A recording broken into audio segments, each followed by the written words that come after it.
Začínam pozorovať jednu vec.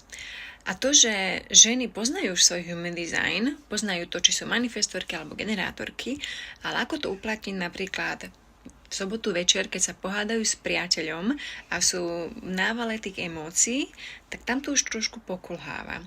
A ja tomu osobne aj rozumiem, pretože tých informácií, ktoré človek dostane pri tom human design výklade, je tak kvantum veľa, to je dobré spojenie, je tak veľa, že uplatniť to do praxe v momente, keď ste v nejakom návale emócií, je naozaj ťažké. Mne samej to trvalo niekoľko mesiacov, než som proste zistila, čo hovorí tá moja mapa, ako to viem aplikovať do praxe.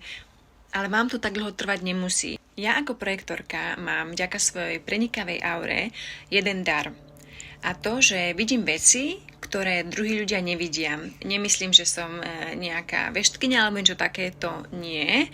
Ale vidím nejaké tie vzorce správania, vidím nejaké to, kde ľudia nevidia, ako by sa inak mohli správať. Práve preto chcem začať robiť coachingy. Coachingy o tom, ako vlastne aplikovať ten human design do reálneho života. Pretože vy ženy, vy máte situácie, ktoré vás nenechajú v noci spávať, ktoré si v kuse prehrávate v hlave, tie nekonečné rozhovory s priateľom, s nejakým bosom v práci, s niekým. A toto, čo vás v kuse necháva hore v noci, tak to má svoje riešenie a dá sa to vyriešiť aj vďaka human designu. Tá teória a vedenie toho, že áno, toto je moja human design mapa, takéto mám profil a bla bla bla, to je jedna vec a je to veľmi dôležité, preto to aj robím a vysvetľujem tie human design mapy, ale už aplikovať to do praxe je vec druhá, pretože to je presne to, kde vám to začne v tom živote pomáhať, kde už budete môcť byť same sebou, keď už tú svoju human design mapu nasledujete, keď už viete, ako to aplikovať v praxi a to vám pomôže žiť ten život v ľahkosti a radosti, pretože je to možné.